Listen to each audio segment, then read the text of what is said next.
Ja zatiaľ odchádzam za niečím, čo vás bude zaujímať, ak patríte k tým ľuďom, ktorí milujú grillované špeciality, pretože mať také niečo doma, a zvlášť, keď bývate v paneláku, susedia to nemajú radi, lebo dýmí to, čadí to, nemôžete to používať. Až doteraz.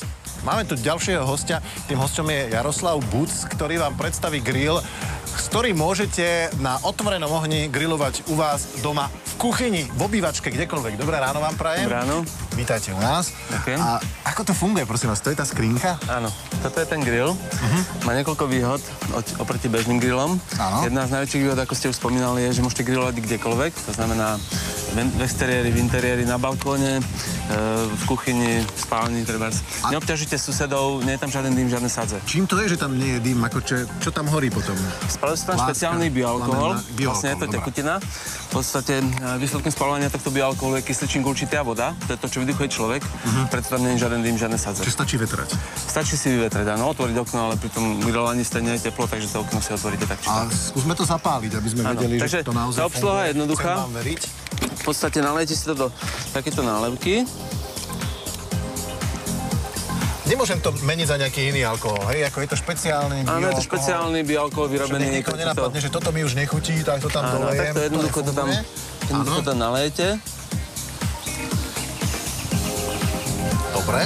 Takže ešte chvíľku, ideme to aj zapalovať. Máme to tam. Je perfektné, že vy ste si pripravili pre nás aj špeciality takéto, ktoré budeme grillovať, takže skúsme to celé odštartovať, zapáliť. Ešte to dolejem, chvíľočku. Jasné. Pozerám, že inak je to v rôznych farbách, lebo tu máme čierne prevedenie. Som zvedavý, či sa to podarí zapáliť na vetre. Dobre, takže na vetre, zavrieme tieto preduchy, ktoré nám slúžia na určitý účel. Hop. A zavrieme to, aby nám to nerobilo ten prievan. A jednoducho to takto zapálime. On je studený, trošku sa musí zohriať ten alkohol. A potom to začne fungovať. Dobre, necháme to rozohriať, dohodneme sa tak, aby sme si tam pripravili tie naše grillované špeciality. Ja sa k vám dostanem za nejakú polhodinku, keď už to bude na grille a môžeme si to naozaj pozrieť, ako to funguje v praxi, takže veľmi sa na to teším. Dobre, takže môžem to naložiť, ale počkám na vás. Nakladajte, chcem vidieť, ako to funguje. Dobre. Grillované špeciality, kto by to nemal rád. Janko, ja sa tu zohrievam pri grille. Nie, že by bola nejaká strašná zima, ale ten vietor robí svoje a zvyšuje pocit chladu. Aj keď teploty sú v podstate v celku príjemné, pohybujú sa od 17 stupňov v Hurbanove po 12 stupňov v Poprade. Inak pred nami je prevažne polooblačný, slnečný deň, ojedinele sa môžu vyskytnúť nejaké tie prehánky alebo búrky, takže celkom vhodný deň na grilovačku, len pozor, aby vám ten vietor neuhasil oheň. Denná teplota 17 až 26 stupňov, na horách v nadmorskej výške 1500 metrov bude okolo 13 stupňov, biodnes 2, slabá až mierna záťaž.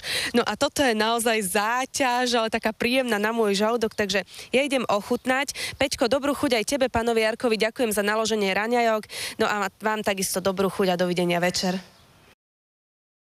A možno to ovocie tiež využite pri servírovaní dobrých špecialít, ktoré si ugrilujete na špeciálnom grille, o ktorom sa budem rozprávať s Jaroslavom Bucom. Poďme takto ako zozadu sa na to popozerať. Tu nám to horí, hej? Áno, takže tento grill spaluje špeciálny bioalkohol. A preto je vhodný, tým sme začali na balkóny, dokonca do interiéru. Presne, môžete grillovať v obývačke, spálni. Teraz je tu silný vietor, tuto sa plní. Čiže tam sa to plní. Tam máme tie horáky. Áno, a v podstate to grillovanie prebieha tuto, v tomto mieste. Jedna z veľkých výhod tohto grillu je, že mäso nevysušuje tento grill z toho dôvodu, že ten alkohol sa mení na vodu a nesťahuje z toho mäsa vlhkosť. Ďalšia výhoda tohto grillu je, že má teflonové povrchy, že nemá žiaden grill v podstate, lebo by ich spálil. To znamená, tá údržba je veľmi jednoduchá, utrete po grillovaní, utrete servitkou a grill je čistý. Presne tak, mäso sa nepripaluje, je to veľmi elegantný spôsob grillovania. Možno ešte z pohľadu času, keď grillujem, keď to porovnávam, kde štandardný grill niekde s dreveným uhlím a tento s liehom, či to grillujem dlhšie, alebo tá teplota je niekde úplne inde? Každopádne tá príprava je nejakých 50 minút, keď sa grill zahreje a môžete začať grillovať. To grillovanie trvá od 10 do pol hodiny, od 10 minút do pol hodiny, záleží to od hrubky toho mäsa v podstate. Ďalšia výhoda tohto grillu ešte je, keď môžem povedať, je je, že to mäso je, teda to grilovanie je veľmi zdravé, nie sú tam žiadne karcinogény ani z toho zdroja tepla, ani z tej masti, ktorá odklapkáva na ochladzovaciu dosku. Ona sa ochladzuje vonkajším vzduchom v podstate a odteká preč do toho. To som sa chcel opýtať, že či to je ako občerstvovací pohárik pre grill Maastra, lebo zvyknú mať poháriky s čímkoľvek a toto je vlastne tuk alebo masť, ktorá... Tam odteká tá masť, ona sa v podstate nepáli na tom zdroji ohňa ako bežných grillov. Áno, a odteká preč a preto to grilovanie je veľmi zdravé.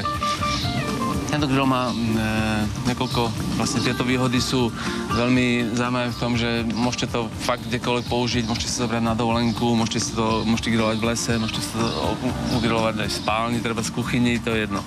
No neviem, dá sa grilovať všade. Grill v spálni, tam si predstavujem tú teplotu, že vzniká inde.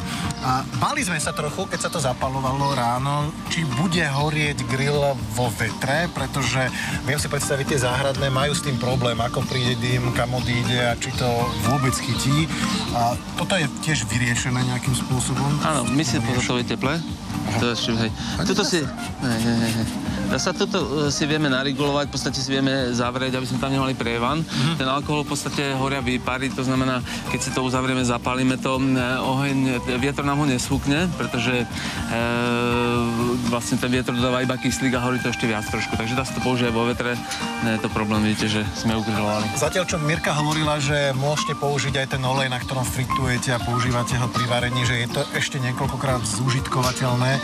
Asi by sme mali dať pozor, že to palivo, ktoré spaluje tento grill, nemôže byť také, že to tam zostalo ako z večernej párty, akože tak dopálme aj z toho šampanského. To asi nefunguje. Pravdepodobne by to nefungovalo, a to z toho dôvodu, že vlastne to palivo, ktoré zostalo z večernej párty, má okolo 40 až 52%. Tento alkohol má 96%, to znamená, to teplo by tam nebolo také dostačujúce. Horelo by to, ale pravdepodobne veľmi dlho. Je to špeciálny alkohol. No, výborne. Podľa mňa taký správny typ na letný čas, na letné grilovacie párty.